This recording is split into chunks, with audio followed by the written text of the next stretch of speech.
네, 지난 시간에 이어서 두 번째 주택융자 따라잡기 과정 강의를 시작하겠습니다. 자, 오늘은 지난 시간에 공부했던 거, 지난 시간 강좌에서 조금 끝맺음이 조금 이상했는데요. 일단 정리를 한번 하겠습니다. 저희가 지난 시간에 미국의 모기지 시스템, 역사적인 배경, 탄생 배경하고 그 다음에 정부 기관, 그 다음에 민영화됐던 그런 얘기들을 조금 나눠봤고요. 그리고 모기지의 종류에 대해서 한번 같이 살펴봤습니다. 모기지 종류는 우리가 트레디셔널과 넌 트레디셔널, 그리고 컨벤셔널과 거버먼트 론이 있다, 이렇게 말씀을 드렸고요. 컨벤셔널에서는 융자 금액에 따라서 일단 컨퍼밍과 넌 컨퍼밍이 결정이 되고요. non 컨퍼밍 중에서 융자 금액이 높은 것은 하이 밸런스하고 전보가 있다, 이렇게 말씀을 드렸습니다. 그리고 두 번째로 non 컨퍼밍의 융자 금액과 상관없이, 금액이 적어도 상관없습니다. 인컴 다큐먼이 제대로 갖춰져 있지 않을 경우 부르는 이름들은 여러 가지가 있었고요. 이런 것들은 모두 non 컨퍼밍 융자다, 이렇게 말씀을 드렸습니다. 그러면 융자 그 금액에 대해서 한번 좀 살펴볼게요. 우리가 지난 시간에 51만 400불이 컨퍼밍 기준이다, 이렇게 말씀드렸던 거는 싱글 패밀리, 콘도든지 아니면 단독주택이든지 싱글 패밀리만 말씀을 드린 거예요.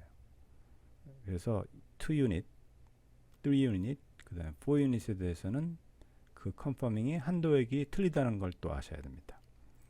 밑에 나와 있는 게 이제 2020년도 컨퍼밍 융자 론 리밋이에요. 그래서 첫 번째 원 유닛 콘도나 싱글 패밀리는 51만 400, 그 다음에 2유닛 65만 3,550불, 그리고 3유닛 78만 9,950불, 그 다음에 4유닛은 98만 1,700불, 이렇게 되어 있습니다. 그래서 유닛별로 컨퍼밍 론 리밋이 다르다는 것을 말씀을 드렸고요. 하이 코스트 에어리어 론 리밋이 있어요. 하이 코스트 에어리어라는 건 뭐냐면 집값이 전국 평균보다 좀 높은 경우에요. 카운티별로 결정이 되겠지만, 예를 들어서 LA 카운티다 그러면 LA 카운티는 하이 밸런스 76만 5,600불까지는 하이 밸런스라고 해서 컨퍼밍에 넌 컨퍼밍이지만 컨퍼밍에 준해서 융자가 나갈 수 있습니다. 조건이 거의 비슷하죠. 그래서 그거는 51만 400불 컨퍼밍에서 76만 5,600불 그 사이에 있는 융자 금액에 해당될 경우에 적용되는 겁니다. 마찬가지로 2유닛, 3유닛, 4유닛 금액이 차곡차곡 차례차례 올라가게 됩니다. 2유닛은 하이 밸런스가 98만 325불, 그 다음에 3유닛은 100만 불이 넘어가죠. 4유닛도 100만 불이 넘어가고요. 이렇게 금액이 되어 있고요. 그 다음에 자, 카운티별로 론 리밋이에요.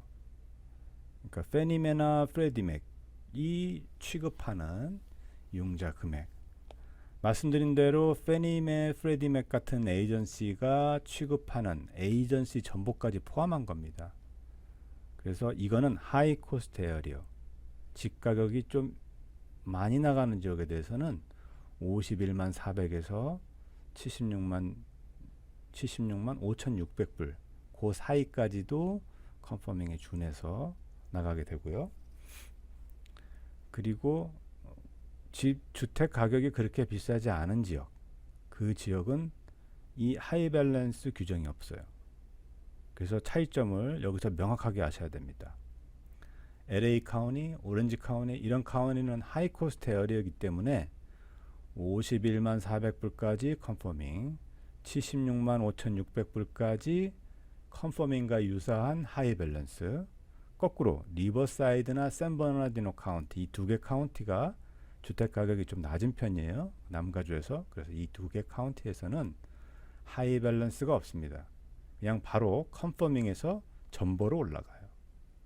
그래서 이런 지역에서 집값이 올라가지 않는 이유는 융자 금액이 이렇게 LA나 오렌지 카운티만큼 융자 금액이 나오지 않기 때문에 역설적으로 그렇게 되는 수가 된다, 이렇게 말씀드릴 수도 있어요. 다른 말로 말씀드리면 리버사이드 카운티에서 집을 살 때 제가 받을 수 있는 융자 금액은 51만 400불이에요. 그걸 넘어가면 전보가 되니까 사실상 융자가 안 된다고 보는 거예요. 그러면 예를 들어서 리버사이드 카운티에서 주택 가격이 80만 불, 100만 불이에요. 그럼 다운페이를 절반, 50만 불 이렇게까지 해야 되는 거예요. 당연히 집이 안 팔리겠죠. 워낙에 집값이 싼 이유도 있지만 융자에 대한 제한이 있기 때문에 서로 거꾸로 집가격이 올라가지 못하는 요인이 될 수도 있습니다. 그래서 밑에 카운티별로 캘리포니아 나와 있는데요. 일단 남가주만 보면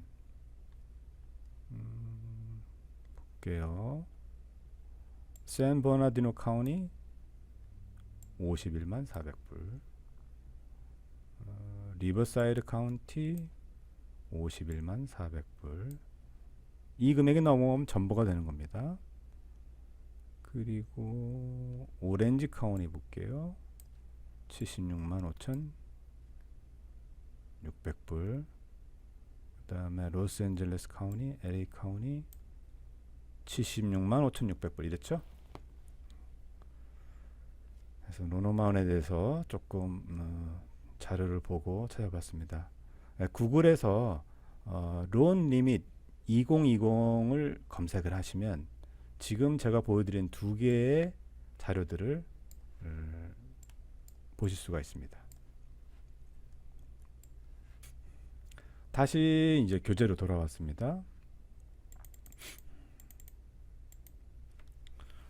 컨벤셔널 모기지, 주로 페니맥, 프레디맥 같은 정부 관련 거버먼트 스폰서드 엔티티에서 세컨더리 마켓에서 이 모기지를 매입한다.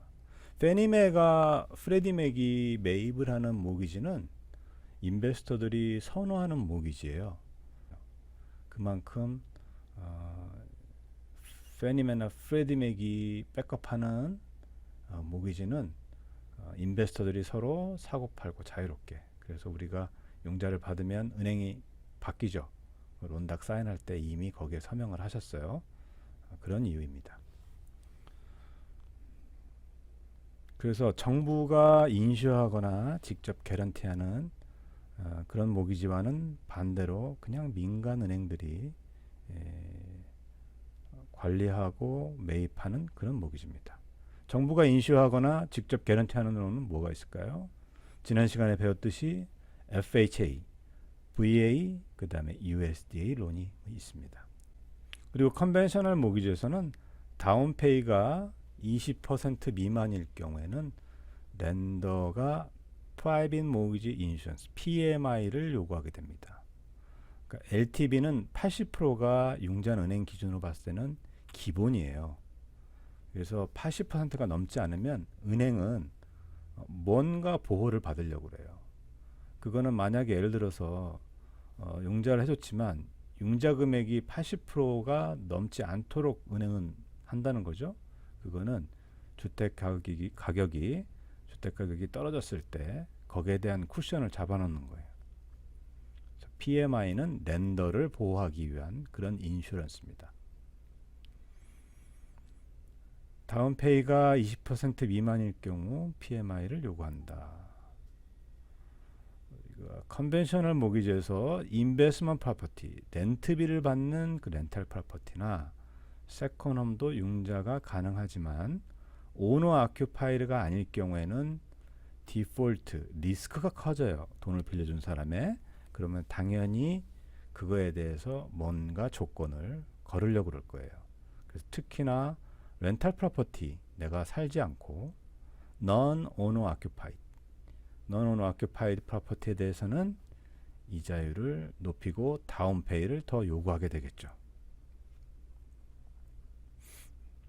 그래서 이러한 조건들은 그때그때 융자 시장의 조건에 따라서 조금씩 바뀔 수가 있어요. 그래서 크레딧이 타이트해질 경우, 좀 더 까다롭게 볼 경우에는 렌탈 프로퍼티에 대해서 다운페이를 더 요구하거나, 그리고 이자를 더 높인다거나, 이런 방식으로 해서 렌더의 리스크를 경감시키는, 그렇게 시장이 작동되는 원리를 갖고 있습니다. 그렇게 되고요.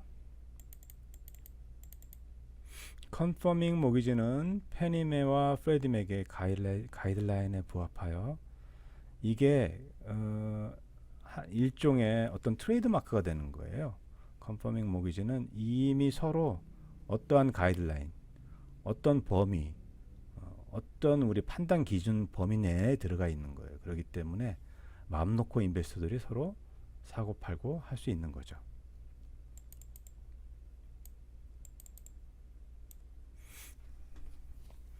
교재는 이제 이게 좀 작성된 지 꽤 오래돼서 컨퍼밍 론 어마운트가 45만 3천이라고 했는데, 이제 말씀드린 대로 51만 400불입니다. 그 금액이 초과하면 넌 컨퍼밍으로 바뀝니다.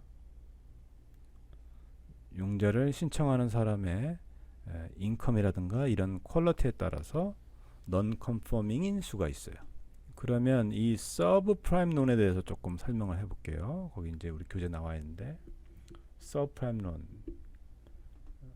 다른 말로 뭐 B 클래스, 포트폴리오 이런 론하고 똑같다고 볼 수 있는데, 서브 프라임 론의 특징은 무엇이냐? 페이먼이 갑자기 올라가서 쇼크를 받을 정도로 페이먼이 올라간다든가, 프리페이먼 페널티가 있다든가, 그 다음에 벌론 페이먼이 있다든가, 그 다음에 리파이낸싱을 자주 한다거나, 그 다음에 다큐먼이 제대로 갖춰져 있지 않다거나, 이런 특징을 갖고 있습니다.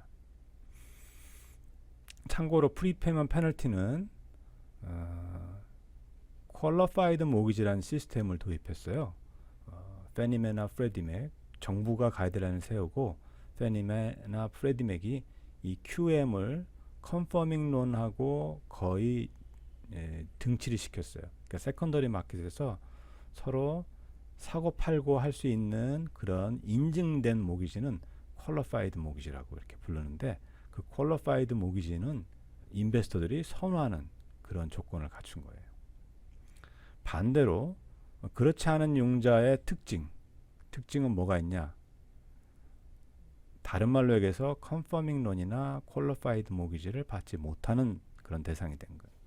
지난 5년 동안에 뱅크럽시 됐다던가, 뎁 투 인컴 레이쇼, 나중에 저희가 이제 보게 될 텐데요. 내 인컴 대비 총 빚이 얼마인가? 그게 50%보다 높은 경우. 그 다음에 딜리컨시가 돈을 빌리고 갚지 않은 그런 기록이 있다든가, 저지먼이라든가, 포클로저, 차지오프, 쇼세일, 이런 경우, 그 다음에 크레딧 스코어가 아주 낮은 경우, 이런 경우들은 우리가 알고 있는 일반적으로 서로 사고 파는 그런 모기지가 아닌 모기지의 특징입니다. 자, 그러면 이번에는 거버먼트 모기지에 대해서 간단히 살펴보겠습니다. FHA 모기지, Federal Housing Administration에서 주관하는, 그러면 FHA는 일반 컨벤셔널 마켓에서 융자를 받기 어려운 사람들, 이런 사람들을 지원해주는 그런 융자 프로그램이에요. 그래서 First Home Buyer 프로그램. First Home Buyer의 특징이 뭘까요? 목돈이 없는 거예요. 내가 인컴은 직장을 잘 다니니까 인컴은 소득이 있지만 목돈이 없다. 그래서 3.5% 다운페이를 하고 집을 사겠다. 이런 경우 FHA 모기지가 유용하게 쓰일 수 있죠. 그리고 과거에 한번 실수로 크레딧 스코어가 나빠졌어요. 아니면 포클로저나 뱅크럽시 같은 기록이 있어요. 일반 모기지 시장에 가면, 컨벤셔널에 가면 인베스터들이 의심의 논초리로 봅니다. 그렇지만 정부가 요거를 또 보증을 서서 인슈어, 보험 회사처럼 어떤 보증하는 그런 기능을 집어넣고 일반 랜더들이 이 FHA 융자를 할 수 있도록 그렇게 하고 있어요. 그래서 FHA는 모기지 인슈런스 프리미엄, 아까 일반 컨벤셔널 모기지에서는 PMI라고 했죠. 프라이빗 모기지 인슈런스. 다운페이를 20% 이상 하지 않을 때 그때 랜더를 보호하기 위해서 보험을 들어야 되는데 그 보험비는 누가 낼까요? 당연히 돈을 빌리는 사람이 내야 되겠죠. 왜? 다운페이를 랜더가 원하는 20%를 못하기 때문에 그 벌칙으로 보험을 들어야 되는 거예요. 이 PMI하고 똑같은 기능을 가진 게 FHA도 있습니다. FHA에서는 PMI가 아니라 스펠링을 거꾸로 해서 MIP, 모기지 인슈런스 프리미엄. 그래서 구분되게 이름을 이렇게 정했는데요. MIP를 부과하게 돼요. 그래서 그 MIP에서 거둔 돈을 펀드로 FHA가 조성을 하고요. 부족한 건 정부 예산을 좀 추가합니다. 이렇게 해서 FHA 융자를 받고 문제가 생겼을 경우 랜더가 인슈어, 보험 기능을 해서 그거를 결손을 보충해주는 그런 역할을 하게 됩니다. 그래서 정부가 융자를 해주는 모기지에서는요, VA 빼고 모든 모기지가 다 이 모기지 인슈런스 프리미엄이 있어요. 그래서 USDA, FHA, FHA에서 또 파생되어 있는 리버스 모기지 모두 MIP가 있습니다. 그거는 융자를 어떠한 이유에선 정부가 어떤 기능을 하는 그런 모기지를 할 때 신청하는 사람으로부터 그 보험금을 받아서 펀드를 조성해서 이 프로그램을 운영하게 되는 거예요. 그래서 FHA 융자를 받을 때는 정부가 보증하는 융자지 정부가 그 돈을 주진 않아요. 돈을 직접 빌려주지는 않습니다. FHA는 인슈어만 합니다. 그래서 FHA 융자가 그냥 대략적으로 살펴볼 때 아까 첫 번째 정부가 왜 그러면 이걸 동원해서 FHA 융자를 해주냐, 취지 First Home Buyer, 소득이 없는 First Home Buyer가 아니라 목돈이 없는 First Home Buyer, 그리고 과거의 잘못, 어떤 실수 이런 걸로 안 좋은 기록이 남아있는 거에 대한 보상이죠. 예를 들어서 컨벤셔널에서는 안 받아주는 말이에요. 그거를 조금 더 경감시킨 것들이에요. 조건들을. 예를 들어서 포클로저, 뱅크럽시, 숏세일, 컨벤셔널에서는 7년, 4년 이런 식으로 그 기간을 굉장히 늘려잡고요. FHA에서는 대개 절반 정도다 이렇게 생각하시면 되겠어요. 3년, 2년 만 되면 이거를 융자가 가능하게끔. 대신에 이러한 것에 대한 벌금으로 뭐를 부과한다고 그랬나요? MIP, 모기지 인슈런스 프리미엄, MIP를 거둬들인다. MIP의 기능은 이러한 약점들을 보완해주는 그런 기능이에요. 그래서 이 MIP는 그 MIP, FHA나 USA나 펀드를 갖고 있는 그 펀드 금액이 그 밸런스가 어떻게 움직이냐에 따라서 그 레이트이 달라집니다. 현재 FHA의 MIP, 업프론트의 MIP는 1.75%, 집값이 아니고 론어마운. 론어마운의 1.75%를 업프론트로 부과를 해요. 그럼 집을 살 때, 물론 그게 파이낸싱은 되지만 집을 살 때 집 사는 금액 안에 1.75%가 더 추가되는 거죠. 이 퍼센테이지는 해마다 조금씩 다릅니다. 그 해마다 다른 거는 그냥 FHA가 아무렇게나 지정하는 건 아니고요.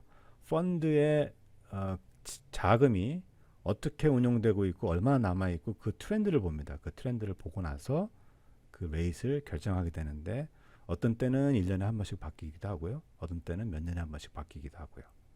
그렇게 바뀝니다. 현재는 FHA MIP는 1.75%. 애뉴얼리 연간 또 냅니다. 0.5%. 둘 다 론어마운트 기준입니다. 집값이 아니고.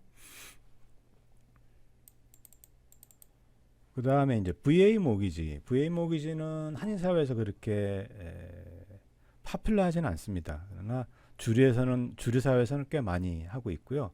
부동산을 하시면 VA 모기지를 얻으려고 하는 사람들을 좀 자주 만나시게 될 거예요. 한인사회보다는 조금 더 파퓰러하기 때문에. 그런데 VA 모기지는 기본적으로 그냥 쉽게 부동산 하시는 분한테 어떻게 보면 더 안전하다 이렇게 말씀드릴 수 있어요. 왜 그러냐 하면 우리가 집을 살 때 문제가 되는 것은 두 가지예요. 융자하고 다운페이, 캐시 인베스트먼트. 융자는 렌더가 해주는 거잖아요. 그 다음 다운페이는 집을 사는 바이어가 마련해 둬야 되는 건데, 다운페이가 VA는 거의 없다고 보시면 됩니다. 물론 다운페이가 전혀 없는 건 아니에요. 내가 만약에 VA에서 감정사가 나가서 감정 가격보다 감정 한도액보다 더 비싼 집을 사고 싶다거나 감정 가격이 안 나와서 그 디퍼런스를 내가 내서라도 이 집을 사겠다거나 이럴 경우에는 다운페이를 할 수는 있어요. 그렇지만 기본적으로는 100% 파이낸싱이에요. 감정만 제대로 나오면 돈이 없이 집을 살 수 있으니까 우리가 집을 살 때 두 가지 요인 중에서 융자 그리고 다운페이, 다운페이가 없어지는 거예요. 그 절반의 리스크가 줄어드니까 어떻게 보면 VA가 안전할 수도 있다 이렇게 생각하시면 돼요. VA 융자는 그 안에 작동 원리는 복잡하지만 우리가 일반적으로 셀러나 부동산 에이전트로서 알아둬야 될 거는 뭐 딱히 그렇게 복잡하진 않습니다. 대부분 VA 론으로 집을 사실 경우 감정만 잘 나오면 문제가 없다고 보시면 돼요. 여기 교재에 나와 있지만 VA loan can have 100% financing first mortgage for primary residence only. investment property는 안 됩니다. 예를 들어서 primary residence라는 규정을 잘 이해하셔야 돼요. 예를 들어서 내가 노스캐롤라이나에서 복무하고 있는 그런 군인인데 거기서 먹고 자고 하는데 로스앤젤레스에 있는 집을 사겠다. 그러면 프라이머리 레지던스가 안 되죠, 당연히. 그러니까 그건 안 되는 거예요. VA 론이 좋은 조건이라고 해서 아들이 노스캐롤라이나에서 살고 있다고 해서 LA에다가 아들하고 내가 같이 살겠다. 되질 않습니다. 그거는 프라이머리 레지던스라는 조건에 해당되지 않기 때문이에요. 그리고 lender set interest rate on VA loan, not the VA. VA도 FHA와 마찬가지로 VA라는 베테런스 어페어라는 정부 기관에서 정부 부서에서 직접 파이낸싱을 하지 않아요. 마찬가지로 이것도 그냥 VA 디파트먼트 정부 기관이 보증을 쓰고 일반 은행들이 하게 됩니다. 그러니까 따라서 일반 은행들이 제시하는 이자율 조건에 따라서 이자율이 다릅니다. 당연히 VA도 랜더별로 이자를 샤핑을 하셔야 되는 거예요. VA 론을 전문적으로 취급하는 랜더들의 이자율이 그렇게 썩 항상 좋지는 않아요. 그렇기 때문에 꼭 샤핑을 하셔야 됩니다. 그래서 랜더는 이자율을 결정을 한다. 한도액은 카운티별로 차이가 난다.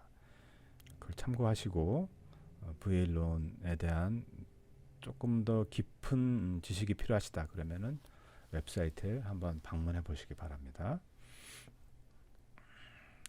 그러면 VA 마지막으로 100% 파이낸싱 하면 그러면 내가 이 바이어를 만났어요. 그럼 이 사람은 내가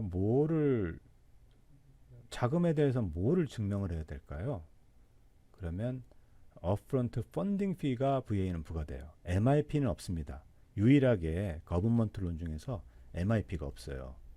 다만 100% 파이낸싱을 해주지만 일회성, 원타임, upfront 집을 살 때 그때 fee를 내야 돼요. 맥시멈 2%이에요. 퍼센테이지는 조금씩 달라요. 그래서 만약에 펀딩 피가 웨이브 됐다, 융자만 잘 나오면 끝나는 거예요.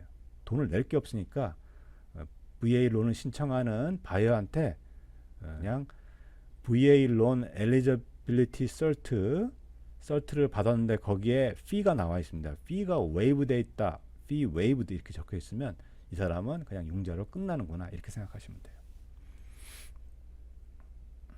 그 다음에 USDA 론은 뭐 크게 설명을 드리기가 좀 애매해요. 왜냐면 융자를 하지만 평생 한번 만날까 말까예요.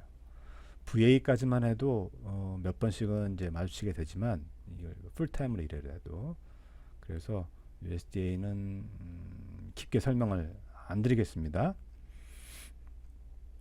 요게 이제 시험 문제는 애매로 시험 문제는 자주 나오는 거기 때문에 제가 이렇게 도표로 정리를 해놨는데요. 그냥 간단하게만 보겠습니다. 라이어빌리티 이거는 뭐냐면 이 정부가 개입된 융자가 만약에 페이먼을 못 내서 문제가 생겼을 때 어떠한 절차를 거치느냐. FHA는 100% 물어주는 인슈어런스 기능이 있어요. VA는 VA가 직접 개런티를 합니다. 그리고 USDA는 개런티, 그리고 디렉 펀딩도 합니다. 유일하게 정부 부처가 직접 돈을 대주기도 해요. 극히 드물죠. 그거는 조건이 하나 붙어요.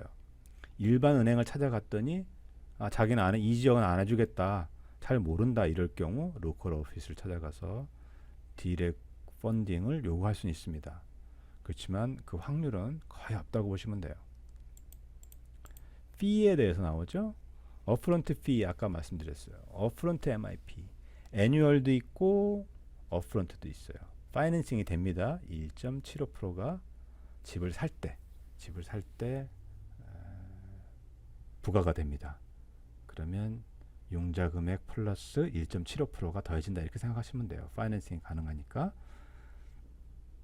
그 다음에 VA는 피가 아까 말씀드린 펀딩 피가 있다고 그랬죠. 업프런트로 딱 한 번 처음에 리펀드가 안 되는 넌 리펀더블 펀딩 피가 있고요. up to 2%입니다. 없는 경우도 있어요. 웨이브 되는 경우도 있어요. USDA는 업프런트 개런티 피가 있고 MIP도 있습니다. MIP는 퍼센테이지까지 저희가 알 필요는 없어요. 그때그때 바뀌니까. 가장 파퓰러한 FHA는 현재는 애뉴얼 MIP가 0.5%가 되겠습니다. 미니멈 다운페이 볼게요. FHA는 3.5%, 그 다음에 VA하고 USDA는 각각 100% 파이낸싱이 됩니다. 여기 이제 컨벤셔널도 맨 마지막 칸에 넣어놨어요. 그래서 어떤 조건인지 한번 비교를 하는 건데 MIP가 20% 다운하지 않을 때 컨벤셔널은 PMI, 그리고 이 PMI는 크레딧 스코어나 다운페이 금액이나 이런 것에 따라서 다르기 때문에 요것도 또한 얼마다 이렇게 말씀하실 필요는 없고요. 그때그때 확인하시면 돼요. 그냥 PMI를 내는 조건이다 이것만 알고 계셔도 충분합니다. 어떤 경우죠? 20%를 다운하지 않으면 PMI를 내야 됩니다. DTI 컨벤셔널은 49.99까지 가능합니다. 워낙은 43%지만 49.99까지 가능합니다. 이 컨벤셔널 컨퍼밍에서 가장 우량하다고 트레이드 마크를 찍는 거는 뭐냐면 43% 이하 DTI예요. 뎁 투 인컴 레이쇼. 인컴이 100불인데 43불이 내 지페이먼 플러스 모든 빚의 금액이 총액이 43불일 경우, 그럴 경우 QM에 해당되기 때문에 그건 완전 우량한 그런 컨벤셔널 컨퍼밍 모기지가 되겠습니다. 그리고 이제 VA는 아까 말씀드린 대로 전혀 다른 방식으로 인컴 테스트를 하게 돼요. 레지듀얼 인컴 방식이라고. 그래서 그거는 내가 생활비로 자녀 양육비 이런 비용들을 다 빼고 나서 41%를 계산을 하게 됩니다. FHA하고 그다음에 컨벤셔널하고 이제 어프레이절에 대해서 좀 궁금한 게 있으실 거예요. 그래서 거버먼트 모기지에서 어프레이절은 조금 더 다릅니다. 그래서 FHA는 FHA 어프로브된 감정사가 나가게 되고요. USDA도 FHA 어프로브된 그런 감정사가 나가게 되고요. 그 다음에 VA는 VA에 소속된 VA가 어프로브한 그런 감정사가 나가서 그 리포트를 저희가 CRV라고 부르는데 이렇게 다른 포맷으로 이렇게 운영되고 있습니다. 자, 이렇게 간단하게 이제 그 종류별로 어떤 특징이 있고 간단하게만 살펴봤어요. 우리가 중점을 둘 거는 일반 컨벤셔널 모기지가 될 거고요. 그거에 대한 내용들을 다음 시간에 또 같이 한번 살펴보겠습니다. 자, 오늘은 주택용자 따라잡기 두 번째 순서 이렇게 마치고 다음 시간에 또 다시 뵙도록 하겠습니다. 수고하셨습니다.